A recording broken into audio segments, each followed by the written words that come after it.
अस्सलामु अलैकुम दोस्तों, कैसे हो? उम्मीद है कि सब खैरियत से होंगे।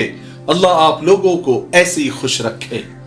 7 संदूकों में भरकर दफन कर दो नफरतें। आज इंसान को मोहब्बत की जरूरत है बहुत। मेरे प्यारे भाइयों और बहनों, चूंकि पूरे हिंदुस्तान में, पूरे भारत में आजकल रामायण की बात हो रही है, क्योंकि एक फिल्म आदि पुरुष आई है जिससे हमारे हिंदू भाई बहनों को बहुत हर्ट हुआ है। पूरी कहानी, पूरी स्टोरी बदल दी गई है। सड़क छाप और छपरी डायलॉग जो है बुलवाए गए हैं, जिनको हमारे हिंदू भाई भगवान मानते हैं उनकी जबान से। तो काफी पूरे भारत में उस फिल्मों को लेकर आक्रोश है। वो बनाने गए थे कुछ और बन गई कुछ और। जैसे मराठी में एक कहावत है कि करायला गेले काय अनवर्ती झाले पाए। बहरहाल उस पर बात नहीं करनी, वो तो मैंने कल एक वीडियो बना दी। एक बहुत पुरानी बात मैं आप लोगों के साथ शेयर करना चाहता हूं कि जो पुरानी रामायण है, जो कि उस वक्त आज से 25-30 साल पहले की बात है, पूरे हिंदुस्तान ने देखी। चाहे वो हिंदू हो या मुसलमान हो, सब ने देखी। उंगली पर गिनती जैसे लोग होंगे जिन्होंने नहीं देखी होंगी। बहुत कम लोग होंगे जिन्होंने ये रामायण उस वक्त नहीं देखी होगी। मैं मेरी बात आपको बताऊं, यानी मेरा अपना मैं आपके साथ शेयर करता हूं कि मैं खुद उस वक्त मदरसे में पढ़ता था। मदरसे के जमाने में, यानी पढ़ाई के जमाने में, मैंने ये रामायण पूरी देखी है। ये उस वक्त शायद हर हफ्ते शनिचर या इतवार को आया करती थी दूरदर्शन पर, और मैंने एक बार नहीं 2 बार देखी है। क्योंकि और सिर्फ मैं नहीं, मेरे साथ और भी मदरसे के बच्चे क्लास छोड़कर, यानी डंडी मारकर रामायण देखने जाते थे। उस वक्त बहुत कम लोगों के घर में टीवी होता था। हमने और हमारे मदरसे के बच्चों ने एक हिंदू के घर में बैठकर पूरी रामायण देखी है। उस वक्त हिंदू मुस्लिम सब मिलकर देखते थे, और उस हिंदू भाई का पूरा घर भरा रहता था। उसमें तो आधे लोग टोपी वाले होते थे। उस वक्त हिंदू मुस्लिम नहीं थे, कट्टरता नहीं थी। सिर्फ इतना पता था कि ये हिंदू है, हम मुसलमान हैं, लेकिन हम अलग अलग है, हम एक दूसरे के लिए खतरा है, ये सोच भी नहीं आती थी, ना हमारे दिमागों में ना उन लोगों के दिमाग में।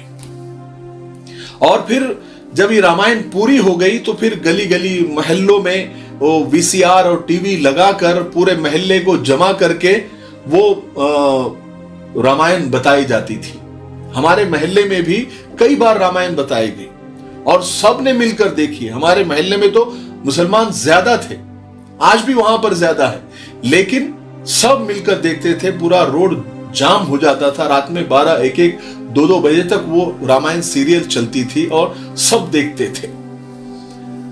सच में किसी ने क्या खूब कहा है कि अब तो कोई मजहब ऐसा चलाया जाए जिसमें इंसान को इंसान बनाया जाए। इस वक्त में वाकई अजमल सुल्तानपुरी की वो कविता, वो नज्म याद आ रही है। हालांकि वो नज्म, वो कविता उन्हीं की जबान, उन्हीं की आवाज में अच्छी लगती है, लेकिन उसके कुछ अशार बहुत याद आ रहे हैं। वो मैं आपको शॉर्टकट में सुनाता हूं। अजमल सुल्तानपुरी अपनी कविता, अपनी नज्म में कहते हैं कि मुसलमान और हिंदू की जान, कहां है मेरा हिंदुस्तान, मैं उसको ढूंढ रहा हूं।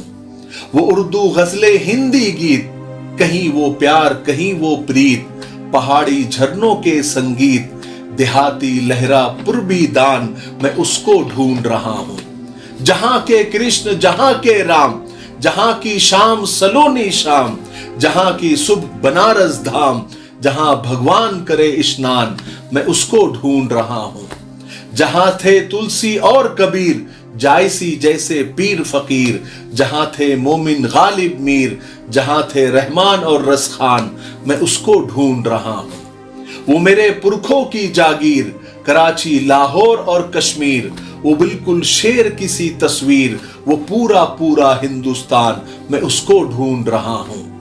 आखिर में कहते हैं, ये बड़ी काम की लाइन है, कि मुझे है वो लीडर तस्लीम जो दे यकजहती की तालीम, मिटाकर कुंभों की तकसीम, जो कर दे हर कालिब को एक जान, मैं उसको ढूंढ रहा हूं। कितनी प्यारी कविता, कितनी प्यारी नज्म है, कितना बड़ा मैसेज उन्होंने दिया है।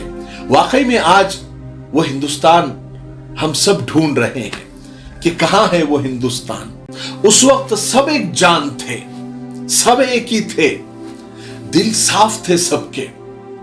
उस वक्त तो सोशल मीडिया नहीं था, इलेक्ट्रॉनिक मीडिया इतना जहरीला नहीं था, अखबारों में भी जहरीली खबरें इतनी नहीं छपती थी।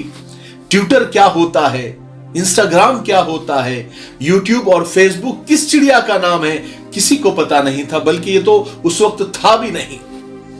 और नेता इतने जहरीले नहीं थे, उस वक्त के संगठन भी इतने जहरीले नहीं थे, इतने नफरती नहीं थे। और जो नेता जहरीले थे भी, वो भी दबे दबे अल्फाज में और इशारों में जहर उगलते थे, जिस पर सरकार की अच्छी खासी पकड़ होती थी। बड़े बड़े केस और कलम लगा दिए जाते थे, जिससे इतना खास फर्क नहीं पड़ता था। बहरहाल रामायण के बाद महाभारत सीरियल आई, वो भी सब ने देखा, सब हिंदू मुसलमानों ने मिलकर देखा। और उसके बाद टीपू सुल्तान सीरियल आई, the sword of Tipu Sultan serial आई, वो भी ऐसे ही सब हिंदू मुसलमानों ने मिलकर देखा और उतने ही प्यार से देखा। कोई विवाद नहीं, कोई झगड़ा नहीं, कोई नफरत नहीं और कोई लफड़ा नहीं, क्योंकि उस वक्त ये अंधभक्तों की फौज नहीं थी। बहरहाल वो एक सुनहरा दौर था, एक प्यारा जमाना था, जब हमारे मुल्क की हवा में जहर ना के बराबर था, किसी को किसी से खतरा नहीं था। हालांकि उस वक्त तो लोग ज्यादा पढ़े लिखे नहीं थे, लेकिन मोहब्बती लोग थे। और एक हैरत की बात आपको बताऊं, उस वक्त हिंदू मुसलमानों में इतनी एकता थी, इतनी मोहब्बत थी कि जब किसी हिंदू फैमिली में कोई बच्चा बीमार हो जाता था, तो वो फैमिली अपने बीमार बच्चे को लेकर मस्जिद के बाहर नमाजियों का इंतजार और नमाज खत्म होने का इंतजार करते थे। फिर नमाजी मस्जिद से बाहर निकलते थे और उस बच्चे पर दम कर देते थे, और अल्लाह उस बच्चे को बीमारी से शिफा दे देता था। ये वीडियो जो आपको बाजू में नजर आ रहा है, ऐसा नजारा अक्सर मस्जिदों के सामने नजर आता था। मगर अब हालात बदल गए, बदल क्या, बदल दिए गए और बदले जा रहे हैं। नफरत की हवा, तेज तेज हवाएं चल रही है, हर दिल में नफरत घोली जा रही है। हिंदू और मुसलमान को अलग अलग किया जा रहा है और एक दूसरे के लिए खतरा बताया जा रहा है। सियासत और राजनीति अपनी घटिया स्तर पर है। मैं सिर्फ इतना बताना चाहता हूं कि अवाम के दुखी होने से, आहत होने से इन कट्टर नेताओं को कोई फर्क नहीं पड़ता। ये सिर्फ अपने मतलब और मकसद के लिए ही लोगों को भड़काते हैं, लोगों को तोड़फोड़ करने लगाते हैं, दंगा करवाने लगाते हैं।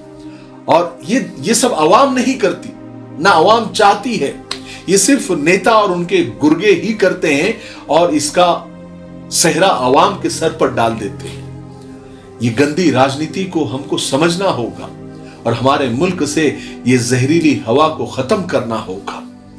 मोहब्बत से फिर दोबारा हमें रहने की जरूरत है, तभी हमारा देश आगे बढ़ेगा। वरना ये नफरती लोग और ये कट्टर लोग, चाहे किसी भी मजहब के हो, ये हमारे देश को एक दिन बर्बाद कर देंगे। तो बचा लो अपने देश को इन नफरती लोगों से, इन कट्टर लोगों से।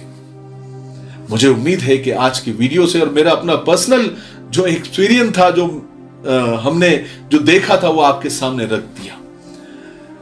मुझे उम्मीद है कि आज की वीडियो आपको अच्छी लगी होगी। तब तक मेरे लिए, पूरी उम्मत के लिए, पूरी इंसानियत, पूरी मानवता के लिए और हमारे प्यारे मुल्क भारत के लिए, यहाँ की अमन शांति, तरक्की, उन्नति के लिए खूब दुआएं करते रहे। अस्सलाम वालेकुम व रहमतुल्लाहि व बरकातुहू।